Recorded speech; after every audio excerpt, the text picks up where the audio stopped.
comment, like, subscribe. Gerchwrestles. Pretty lame, right? That's pretty lame. Just do it. What is going on, YouTube? Welcome back to Gerchwrestles, the channel where I don't actually wrestle, but I sure love to talk about it. Let's talk, because today we're back. I took a little bit of a break, but, you know, my life just got a little bit of the busy.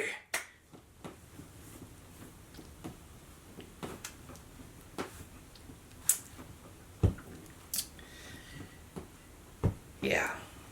But yeah, life got a little busy, but anyways, I'm glad to be back, because today we are reviewing the December 27th episode of Friday Night Smackdown, which means this is the last Friday Night Smackdown of 2019. It also means it's the last Friday Night Smackdown of the decade.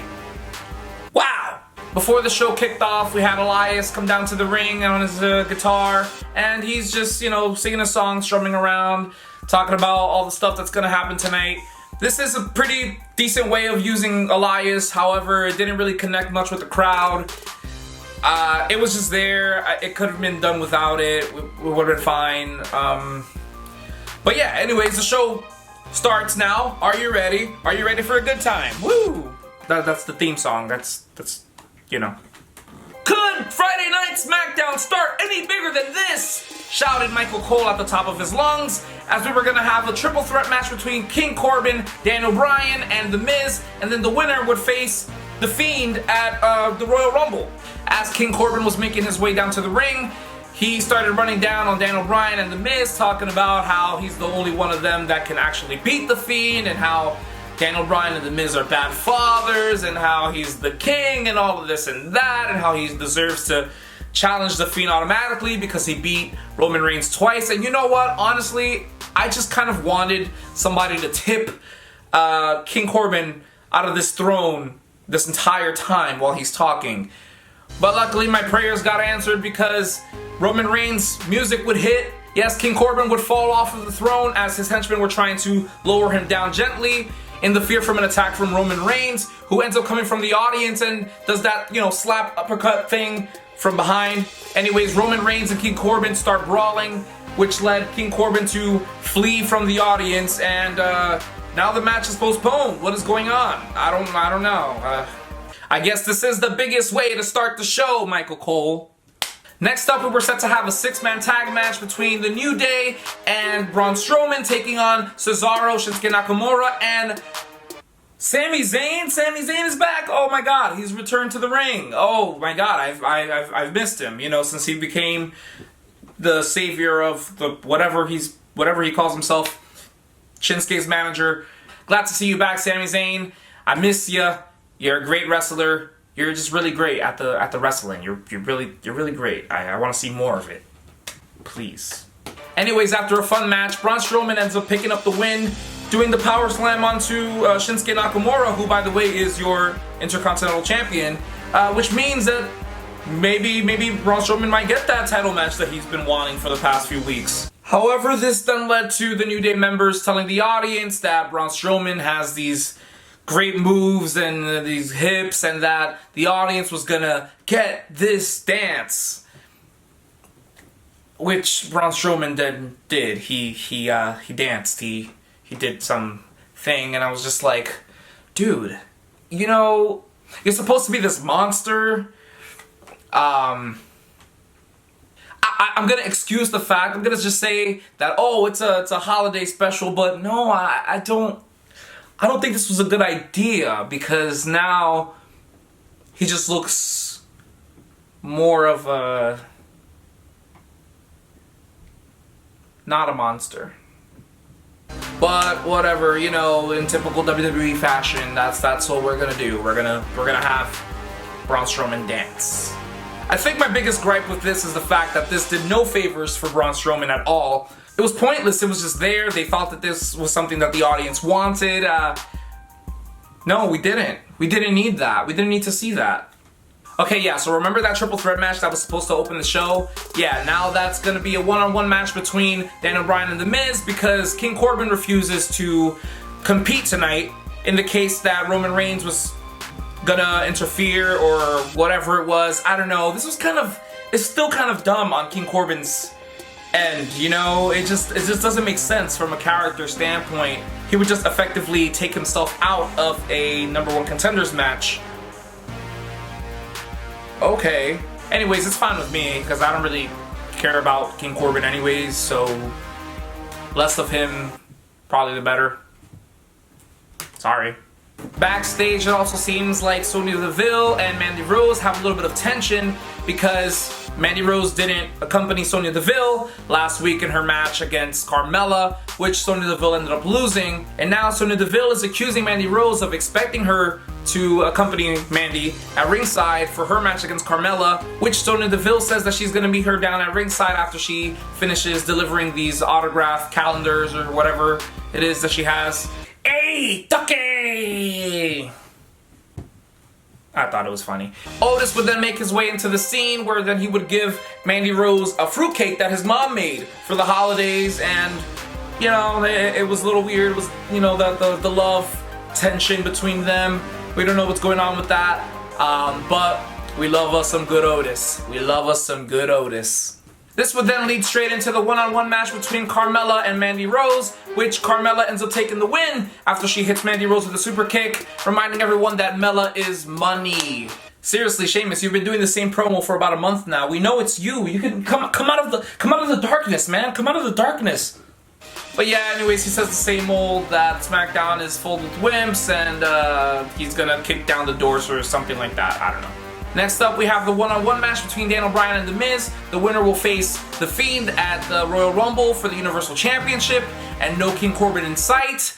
Just kidding. He sends down his court to interfere in the match, causing a double DQ. We just can't have, like, why? I just would like no Corbin involved. Why is he the top bad guy? But anyways, backstage, King Corbin was informed that Roman Reigns had been asked to leave the building, so now King Corbin feels like, you know, maybe it is safe to compete tonight against the two, and now he wants to take his place back into the triple threat match. Great. Meanwhile, King Corbin was yapping back in gorilla position. Daniel Bryan and The Miz made their way up the ramp and attacked King Corbin and his cronies, causing a brawl backstage, and yeah, that's just it for now, I guess. When is this match gonna happen? Next up, we have the return of A Moment of Bliss, hosted by Alexa Bliss and Nikki Cross, with their guest Lacey Evans, who they asked about her feelings towards Sasha Banks getting into Lacey's daughter's face last week, which led Lacey Evans to say that you do not want to mess with Mama Bear, and you know, Lacey Evans is Mama Bear, of course, in this situation. Lacey Evans, who was very eager to get her hands onto Sasha Banks, would then make her way down to the ring, where she was set to have a tag team match with Dana Brooke as her partner, taking on Sasha Banks and Bayley. Lacey Evans' tag team partner Dana Brooke's music would hit, but she was actually dragged out to the ring by Sasha Banks and Bayley. On the microphone, Sasha Banks would then tell Lacey Evans that she may be a good mother, but she's a terrible tag team partner, which led Lacey Evans to run up to the ramp where the two teams began to brawl as we cut to the commercial break. When we came back from commercial break, the women's tag team match would get underway. After a pretty good match between the two teams, Sasha Banks ended up picking up the win for her team after making Dana Brooke tap out to the bank statement. In the middle of this scene and last scene, I decided to be a little bit more festive and show my Christmas setup. Don't worry about it, don't ask about it. Yeah, it's just here now, and I'm glad it's here. Backstage, Dolph Ziggler runs into Mandy Rose, where he begins to flirt with Mandy, asking her about her New Year's plans. Ziggler then saw the cake that Otis had given Mandy earlier and assumed that it was Mandy's gift to Dolph Ziggler, but after Mandy Rose told him that it was from Otis, Dolph Ziggler kindly, very politely disposed of the cake, smushing it under his foot, saying that Otis wouldn't know what a woman like Mandy Rose wants anyways. This same smush cake that Otis ended up finding on the floor later on that nobody decided to clean up, Mandy Rose just kind of walked away from it, I'm assuming. She didn't even bother telling anybody, you know, janitors or cleaning crew, whoever they have. Nobody around the building to clean it up. No? Anyways, poor Otis. We love Otis. We love you, Otis, man. You're a real one. Otis, that friend zone. We know, man. We know. Next up, we have a backstage promo with Mustafa Ali saying that he was in the dark in 2019 because he missed a lot of opportunities, but in 2020 he is going to step into the light And yeah, he's gonna, you know, become a champion and whatnot. Oh my god, that's a lot of light. Okay. Last but not least, we finally get the triple threat match between Daniel Bryan, The Miz, and King Corbin. The winner will face The Fiend for the Universal Championship at the Royal Rumble. It's finally happening. It's finally here. I didn't see this coming. Jeez. Anyways, this was a fun triple threat match between the three, which also involved some shenanigans as Dolph Ziggler came into the ring, super kicked Daniel Bryan, almost made Corbin win the match before Roman Reigns would come up, interrupt the pinfall. Roman Reigns is back. He actually wasn't gone, huh? Okay.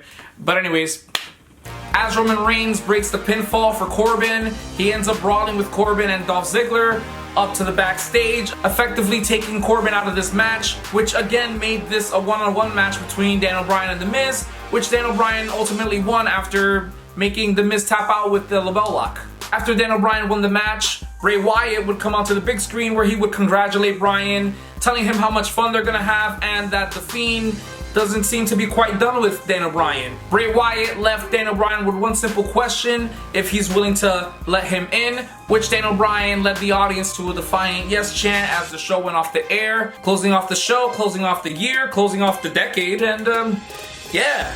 Ultimately, this was a pretty B-level episode of Friday Night Smackdown, which is pretty okay. I mean, I wouldn't say it's the best for closing off the year and the decade, but, you know, some storylines got furthered, which is, you know, it's supposed to happen, but it's just really, you know, it's just kind of sad how rare it does happen. So, yeah.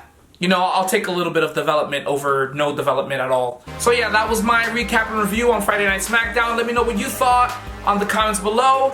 And make sure that you like and subscribe and please share it. It would really help me out so much. Bye.